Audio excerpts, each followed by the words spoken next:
बंगाल में बड़ा खेल, बिना लड़े चुनाव जीतने की तैयारी में बीजेपी। टीएमसी उम्मीदवार को मैदान छोड़ने के लिए किया मजबूर। शुवेंदु के फलता पहुंचने पर टीएमसी उम्मीदवार मैदान से हटा। टीएमसी ने बताया जहांगीर के चुनाव से हटने का पूरा सच। पश्चिम बंगाल की फलता सीट पर 21 मई को दोबारा वोटिंग कराई जानी है। इसके लिए चुनाव प्रचार खत्म हो चुका है। कुछ ही घंटे बाद वोटिंग भी शुरू होने वाली है, लेकिन प्रचार खत्म होने से पहले एक खबर सामने आती है। फलता से टीएमसी उम्मीदवार जहांगीर खान अचानक ही सामने आते हैं और बयान देते हैं कि वो चुनाव मैदान से पीछे हट रहे हैं। यानी 21 मई को जब वोटिंग होगी तब जहांगीर खान के लोग पोलिंग बूथ पर दिखाई नहीं देंगे। जहांगीर के बयान को लेकर टीएमसी की प्रतिक्रिया भी सामने आई है, जिसमें उन्होंने जहांगीर के फैसले से खुद को पूरी तरह से अलग कर लिया है। वहीं बीजेपी नेता और राज्य के सीएम शुवेंदु अधिकारी का कहना है कि जहांगीर ने हार के डर से नाम वापस लिया है। ऐसे में सवाल ये उठ रहे हैं कि क्या अब ईवीएम मशीन से भी जहांगीर का नाम हटा दिया जाएगा? और सबसे बड़ा सवाल कि अचानक जहांगीर ने अपना नाम वापस क्यों ले लिया, जबकि चुनाव प्रचार के दौरान वो खुद को पुष्पा बताते हुए दावा कर रहे थे कि वो झुकेंगे नहीं। फिर अचानक ऐसा क्या हुआ कि वो चुनाव मैदान से पीछे हट गए? इन सभी सवालों को लेकर आज हम अपनी स्पेशल रिपोर्ट में करेंगे बात। नमस्कार, मैं आराधना। तो शुरू करते हैं हमारी खास रिपोर्ट और बात करते हैं पश्चिम बंगाल में उठे इस नए तूफान की।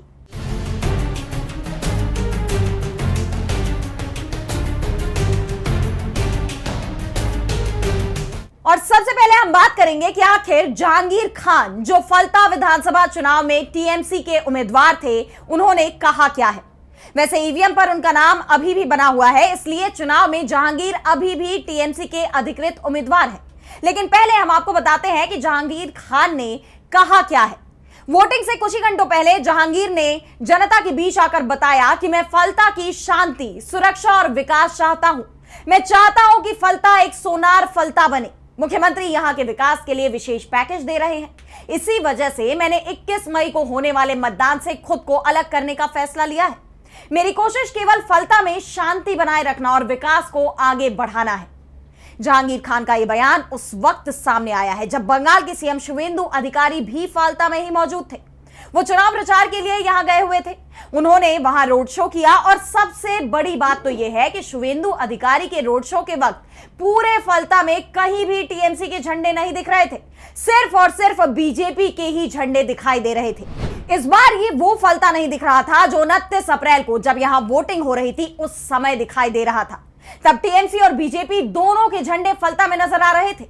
वैसे जहांगीर खान के बयान के बाद राज्य के सीएम शुवेंदु अधिकारी का भी बयान सामने आया है, जिसमें उन्होंने कहा है कि उनके पास कोई और रास्ता नहीं था। उन्हें कोई पोलिंग एजेंट नहीं मिल रहा था, इसलिए उन्होंने भाग खड़े होने का फैसला कर लिया।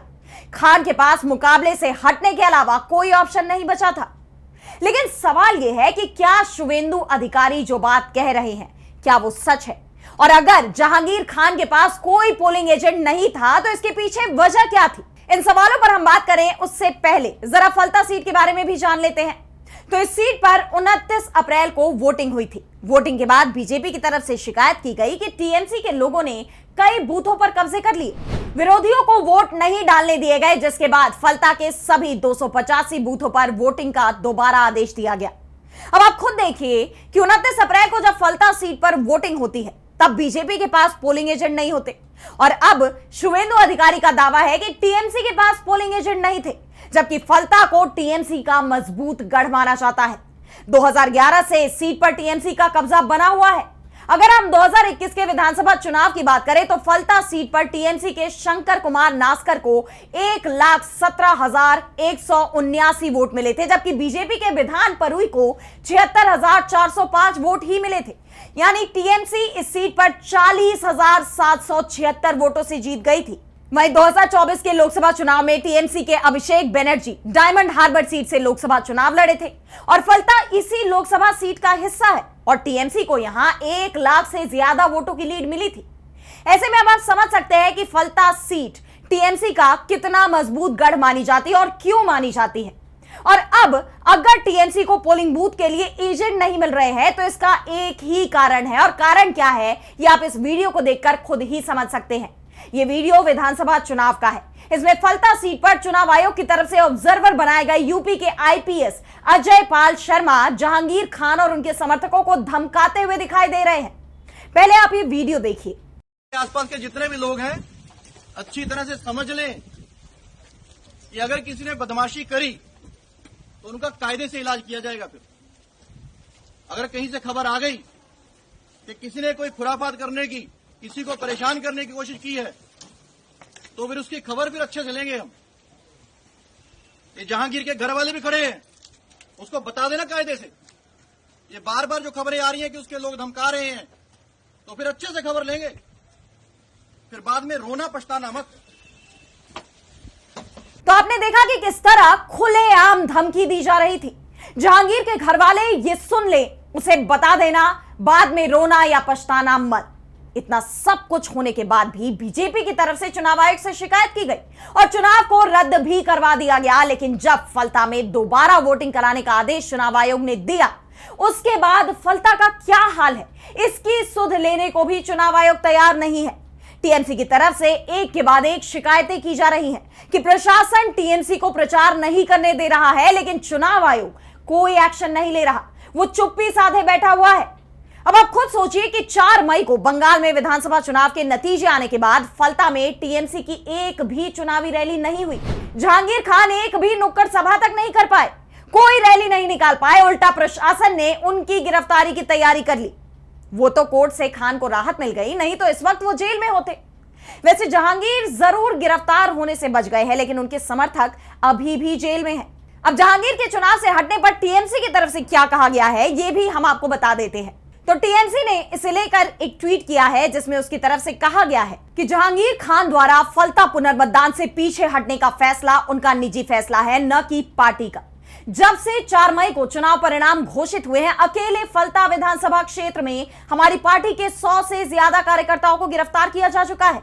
दिन दहाड़े डरा धमकाकर पार्टी के कई कार्यालयों में तोड़फोड़ की गई है, उन्हें बंद कर दिया गया है और जबरन उन पर कब्जा कर लिया गया है।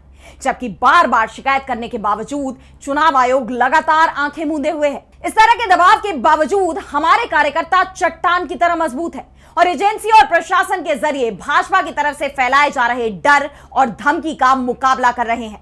हालांकि कुछ लोग आखिरकार इस दबाव के आगे झुक गए और उन्होंने मैदान से हटने का विकल्प चुना। हम इसकी कड़ी निंदा करते हैं। बांग्ला विरोधी भाजपा के खिलाफ हमारी लड़ाई पश्चिम बंगाल और दिल्ली दोनों ही जगह जारी रहेगी। यानी 100 से ज्यादा टीएमसी कार्यकर्ता सिर्फ फलता में पिछले 10 दिन में गिरफ्तार किए गए हैं। ये वो कार्यकर्ता है जो 29 अप्रैल को वोटिंग के दिन जहांगीर खान के पोलिंग एजेंट थे। टीएमसी के दफ्तर ही सुरक्षित नहीं बचे हैं, जहां से टीएमसी का प्रचार होना था। वहां बीजेपी ने कब्जा जमा लिया है। चुनाव आयोग से सवाल किए जा रहे थे कि आखिर किसके इशारे पर यह सब कुछ हो रहा है, लेकिन जवाब नहीं मिल रहा। ऐसे में जहांगीर खान के सामने चुनाव मैदान से हटने के अलावा कोई विकल्प ही नहीं बचा था। अब जहांगीर खान के मैदान से हटने के बाद मुकाबला बीजेपी के देबांशु पांडा और कांग्रेस के अब्दुल रज्जाक मोल्ला के बीच दिख रहा है। सीपीएम के शंभुनाथ कुर्मी भी चुनावी मैदान में है, लेकिन जिस तरह से जहांगीर खान को चुनावी मैदान से हटना पड़ा है, उसके बाद 24 मई को चुनाव के नतीजे क्या आएंगे, इसका अंदाजा आसानी से लगाया जा सकता है। ऐसे में जितने सवाल अब बंगाल की बीजेपी सरकार से हो रहे हैं, उससे ज्यादा सवाल मुख्य चुनाव आयुक्त ज्ञानेश कुमार से हो रहे हैं। अब देखना यह होगा कि वो इस पर जवाब क्या देते हैं, जवाब देते हैं या चुप्पी साधे रखते हैं। लेकिन फिलहाल आज की हमारी स्पेशल रिपोर्ट में बस इतना ही। कैसी लगे आपको रिपोर्ट, हमें कमेंट सेक्शन बताइए। और अगर आपको रिपोर्ट पसंद आई तो वीडियो को लाइक करना ना भूलें और चैनल को सब्सक्राइब कर ले। इसी के साथ मुझे दीजिए इजाजत और देश दुनिया की तमाम बड़ी खबरों आप देखते रहिए डीबी लाइव। नमस्कार।